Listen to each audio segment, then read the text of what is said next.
Growing up, my experience in video games was only limited to JRPGs, platformers, fighting games, arcade racing, and other great adventure titles.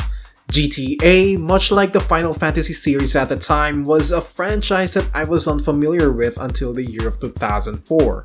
Much to my surprise, apparently my brother requested a particularly innocent game from our parents, and after many months later, lo and behold, they delivered. Now at this point, I really did not have any inkling as to what a Grand Theft Auto was or what a San Andreas meant. All I cared about was the fact that I was getting a new game for the PS2.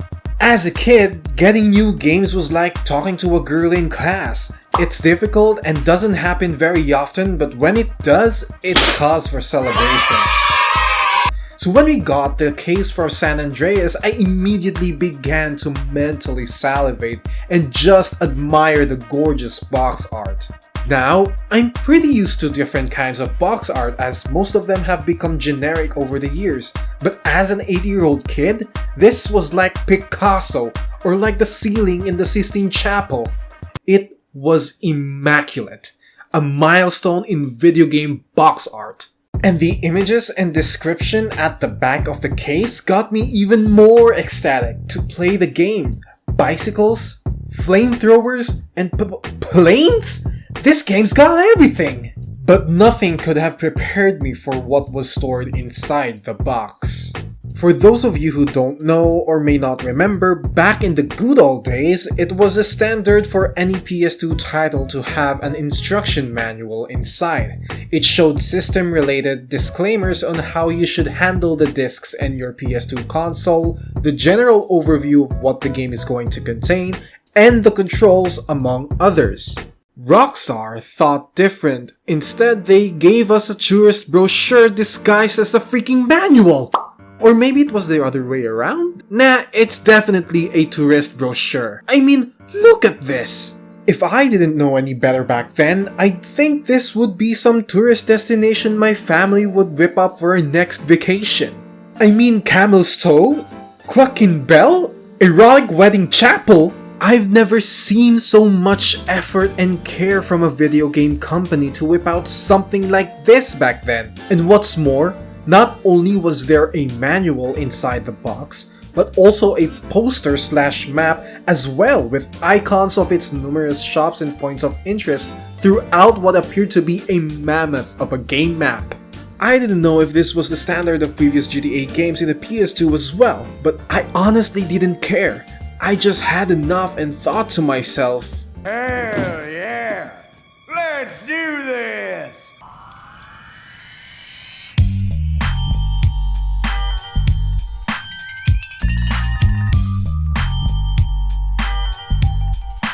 San Andreas was essentially my gateway into the open world genre. Back then, I didn't know what an open world even was, what the genre entailed, and how the gameplay mechanics would work out. My 8-year-old brain was just used to picking my attacks from a menu, trudging along a linear path, or beat the hell out of the other guy. Everything was so new, everything was so exciting, and everything was so... gangster? Roll up on him, CJ, so I can get a shot! Oh, shit! Just meant to happen. I mean, what if y'all have kids? Leroy Hernandez? That don't sound good, girl. His name ain't Hernandez. Well, You want me to shoot you, well?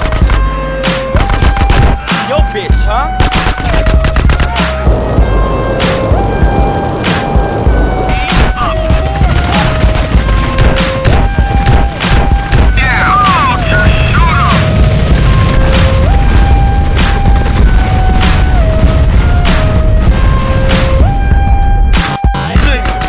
why you ain't blasting, Smoke? I'll shoot him when I eat. And as my gateway to the genre, the numerous aspects of its gameplay mechanics essentially spoiled me for future open world titles. It was mind-blowing just how many features and customization options the game had as part of its core gameplay loop.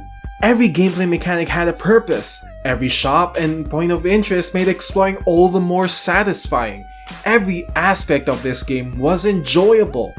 Well, most of it at least. Every other open world game after San Andreas just paled in comparison, especially future titles of the mainline series. I'm not saying that GTA 4 or GTA 5 are bad games compared to San Andreas, because they are not. They are absolutely fantastic games. It's just that San Andreas was lauded by critics and players alike for many things, and among them is how the game was constructed to have a personalized experience for each player. On top of the plethora of customization options present in the game, players were able to literally shape CJ, the protagonist, in any way they envisioned how he is in their playthrough. He can be skinny, muscular, or morbidly obese if they wanted to. He could know boxing or karate. He could be efficient in handling dual Tech 9s by raising his weapon skill with those guns, or dress appropriately to raise his sex appeal to score better with the ladies.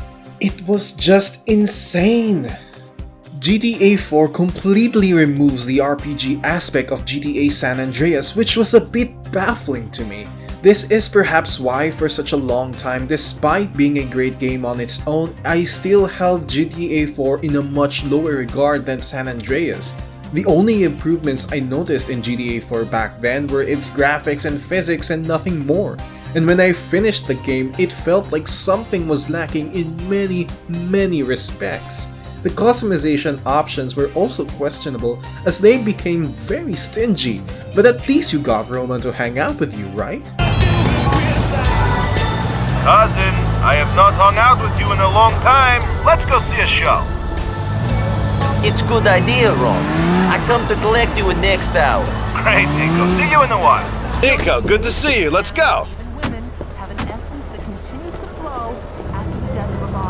Cousin, come on! Crazy man has gone! GTA 5, on the other hand, tried to replicate what San Andreas was able to establish, but just falls short because the RPG mechanics felt so tacked on and unnecessary that it was just mediocre and shallow at best. There were no noticeable changes in utilization, ability, or appearance of the respective character with the associated attribute. If there ever was, it wasn't as impactful compared to San Andreas insofar as the story mode is concerned. What GTA 5 was able to do better than San Andreas though is the customization options, as Rockstar went above and beyond this aspect of the game. However, where the future games of the series also weren't able to deliver as much was the heart and soul of San Andreas that tremendously helped propel this juggernaut into one of the best games in the series: its story. In many respects, the narrative of San Andreas isn't some masterpiece that should be overanalyzed to know the deeper meanings of its story. Sure, you can delve deep into the depths of the iceberg to know each and every intricate detail of all its characters, but none too complex to appreciate the journey that this game will take you. Yet somehow, Rockstar was able to weave a story out of its characters and was able to deliver a tale full of twists and turns and surprisingly full of heart. The game touched upon real historical events that were happening during the 90s and focused more on realistic social issues such as corruption and gang violence that were rampant during that time. And at the core, at the center of its narrative, lies the fundamental ingredient that made it all work: CJ, the main protagonist. After 5 years on the East Coast, it was time to go home. Welcome to Los Santos Airport. What's up? Carl is sweet. What's up, sweet? What you want? His mama. She's dead, bro. Carl Johnson, or CJ, starts the game by returning from Liberty City to San Andreas following the news of his mom being killed. Immediately, this establishes the motivation of CJ to take action, his family, and throughout the game this never gets forgotten or scrapped. It was always a lingering aspect of CJ's character that motivates him in doing the things he does in the game. This aspect of CJ makes him even more relatable compared to other protagonists in later games.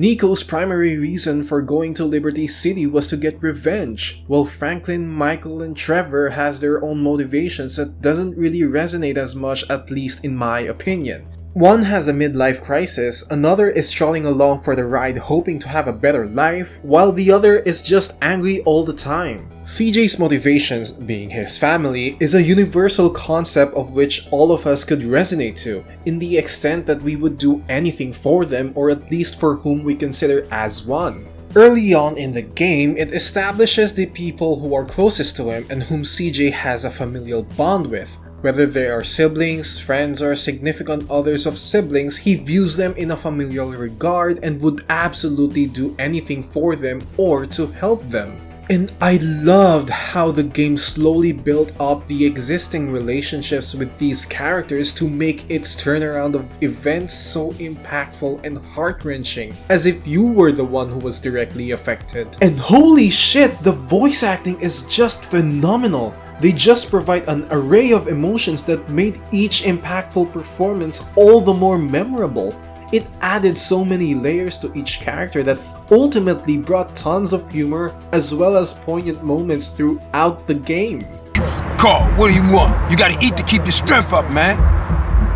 Hey, I'll take a number 9, fat boy. Give me a number 9, just like his. Let me get a number 6 with extra dip.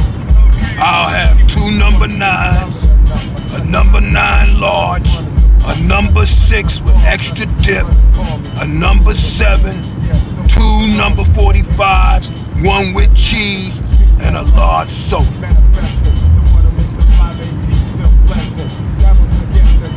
Hey, sorry, bruh. You know I gotta know about mine. I know, CJ, I know. I'm just trying not to think about it, all. I didn't even know she was hit until it was all over. Yeah, right. Let's eat. GTA San Andreas was truly such an iconic masterpiece of its time. By modern standards, sure, there are a lot of aspects about the game that are already considered outdated, frustrating, and inconvenient. Which is why I am really hoping that the upcoming definitive edition serves to give justice to what made the original such a revered classic, while touching up on its blemishes and provides players the ideal experience fans had been waiting for so long. I hope you liked the video. Comment down below what you think and what were your experiences with San Andreas back in the day. Thanks for watching, leave a like, subscribe, and click on the notification bell to be updated on my future uploads. With regard to the definitive edition trailer, I liked it a lot, even the character models. Also, aside from San Andreas, I'll be looking forward to playing GTA 3 and Vice City, as that would be my first time to play those games fully. I'm not necessarily excited for the trilogy considering Rockstar's past history with the ports, although considering this is a remaster completely done by a new studio, I'm interested to see what they've done with them. So that's it for now. Bye gamers!